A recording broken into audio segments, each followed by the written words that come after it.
Bonjour les secondes, aujourd'hui je vais vous faire une vidéo pour vous expliquer la leçon et les exercices qui sont à faire. En effet, comme on n'a pas cours de maths en début de semaine, vous allez travailler tout seul, chez vous, pour comprendre la leçon et faire les exercices. Mais comme vous allez être tout seul, je vous fais une vidéo pour vous aider. Alors aujourd'hui, dans cette vidéo, pour la première séance, je vais vous présenter la leçon 1 et la leçon 2 du chapitre 1. Et je vais vous expliquer les trois exercices que vous devez faire, 65 page 23, 20 page 21 et 36 page 22. On commence par la leçon. La leçon, première partie sur les nombres décimaux et nombres rationnels. Quelle est la différence entre ces deux types de nombres? Ici, il y a un lien pour une vidéo, je vous en parlerai par la suite. Les nombres décimaux, c'est les nombres qu'on appelle les nombres à virgule. Par exemple, ceci est un nombre décimal, on le connaît bien. Sa définition précise, c'est un nombre qui s'écrit sous la forme d'une fraction décimale. La fraction décimale, c'est quand le dénominateur est sous la forme 10 puissance p. 10 puissance p, ça veut dire 1, 10, 100, 1000, 10 000, 100 000. Donc par exemple, ici 0,56, il peut s'écrire sous la forme 56 sur 100. 100 c'est 10 puissance 2. 56 centièmes. 3, il peut s'écrire sous la forme 3 sur 1. Donc 3 sur 10 puissance 0. Un tiers, lui, il peut pas s'écrire sous cette forme-là, donc ce n'est pas un nombre décimal. Il n'a pas d'écriture décimale, on peut pas l'écrire en nombre à virgule. Un tiers, il ne peut s'écrire que sous la forme d'une fraction. Trois quarts, lui, c'est un nombre décimal puisque ça vaut combien? Ça vaut 0,75 et donc ça s'écrit sous la forme 75 sur 100, 75 centièmes. Les nombres rationnels, c'est des nombres fractionnaires qui peuvent s'écrire sous la forme d'une fraction. Un tiers, c'est une fraction, c'est un nombre rationnel. 4, c'est une fraction parce que c'est 4 sur 1. Moins 4,8, c'est une fraction parce que c'est moins 48 sur 10. Racine de 2, c'est pas une fraction, on peut pas l'écrire sous la forme d'une fraction. Ce n'est pas un nombre rationnel, on en parlera par la suite. On va faire une petite démonstration pour prouver que 1 tiers, ce n'est pas un nombre décimal. Cette démonstration, je ne vais pas la présenter dans la vidéo ici, je vais vous la laisser la lire. Vous allez lire ce PDF, essayer de comprendre cette démonstration. Si vous n'arrivez pas à la comprendre, vous avez un lien, vous pouvez cliquer comme ceci sur le lien qui va vous ouvrir une page internet avec une vidéo YouTube, avec un professeur qui va vous expliquer la démonstration qui est ici. Ce n'est pas obligatoire, mais c'est intéressant. Par la suite, on va parler des nombres réels. Les nombres réels, c'est tous les nombres qu'on va étudier en seconde, tous les nombres qu'on peut placer sur une droite numérique. 2, 0, moins 5, 0,67, 1 tiers, racine de 3 ou pi. Tous ces nombres sont des nombres réels. Les nombres réels, on met le symbole R comme ceci. Et donc, on peut regrouper les ensembles de nombres comme les nombres entiers, c'est les nombres qu'on connaît, entiers 0, 2, 10 par exemple, 30. Attention au Chili, quand on écrit n, on ne prend pas le 0. Donc en France, on prend le 0 pour n. Au Chili, dans le n, il n'y a pas le 0. C'est une petite différence. L'ensemble Z, c'est les nombres relatifs, où c'est que des nombres entiers, mais ils peuvent être négatifs, comme par exemple 31 ou moins 2. Bien sûr, l'ensemble Z, il contient aussi des nombres positifs. Dans Z, il y a les négatifs et les positifs, tous les nombres entiers relatifs. Le D, c'est les nombres décimaux, on a déjà parlé, qui peuvent s'écrire sous la forme d'une fraction décimale, et donc un nombre à virgule. Q, c'est l'ensemble des nombres rationnels, tous les nombres qui peuvent s'écrire sous la forme d'une fraction. Tout cela, là, ils peuvent s'écrire sous la forme d'une fraction. 10, 2, ils sont contenus dans Q, et en fait, par contre, ceux-ci, 3 septièmes ou 1 tiers, ils ne sont pas contenus dans les autres ensembles. Ils sont contenus que dans l'ensemble des nombres rationnels. Et l'ensemble des nombres réels, c'est tous les nombres qu'on connaît, pi, racine de 5, racine de 2, même s'ils ne sont pas rationnels. Ces nombres-là ne sont pas rationnels. Ils ne font pas partie de Q, mais ce sont des nombres réels. Pour résumer cette classification des nombres, il y a encore ici un lien sur lequel vous pouvez cliquer qui vous explique plus doucement, plus en détail, cette classification.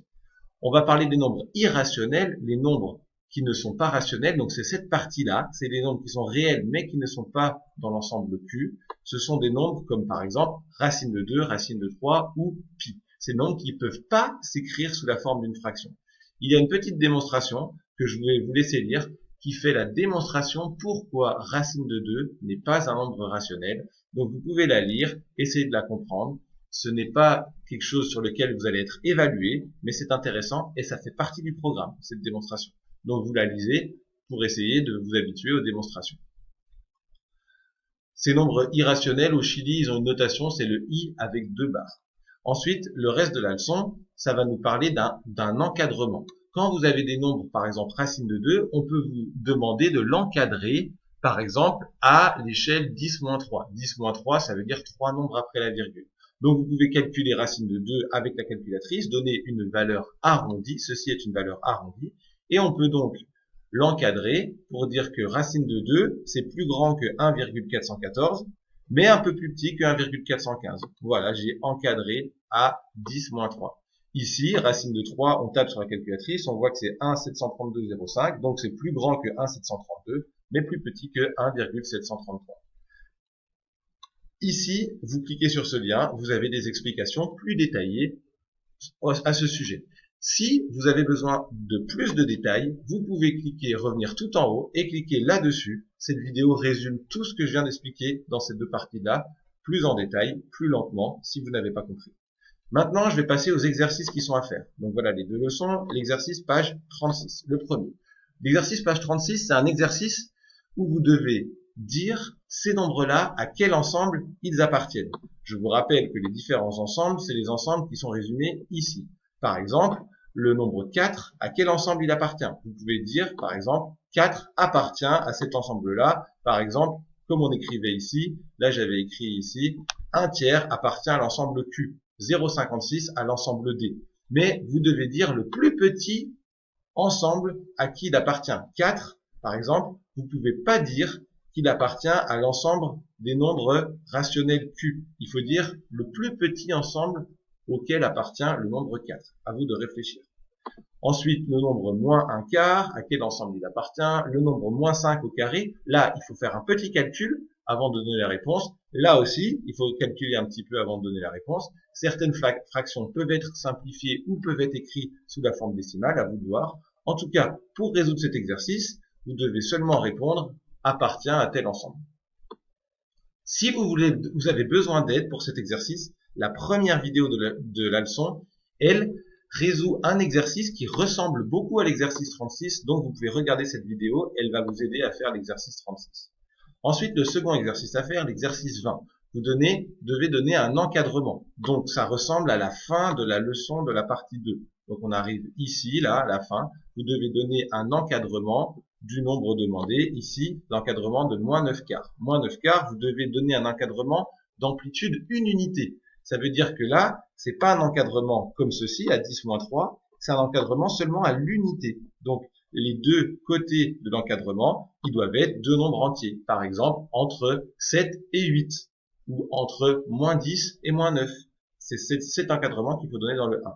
Ici, dans le 2, un encadrement à 10-2. Donc, vous devez dire 2/3, c'est plus grand que quoi, plus petit que quoi, avec deux chiffres après la virgule. C'est marqué que la calculatrice est interdite, mais si, moi je vous autorise à utiliser la calculatrice, vous pouvez l'utiliser pour résoudre cet exercice. Et ici, ce nombre-là, l'amplitude à 10-4, et donc avec 3 chiffres après la virgule. Vous devez donner un encadrement dans ce style-là, mais à 4 chiffres après la virgule. Troisième exercice à faire, le 65, page 23. C'est sur le manuel, bien sûr, mais je vais quand même déposer ces exercices sur le Classroom au cas où vous en avez besoin. Ici, vous avez un rectangle. Vous savez que sa largeur est entre 4,5 et 4,6 cm et la longueur entre 12,3 et 12,4. On n'a pas la précision extrême puisqu'on a mesuré avec une règle.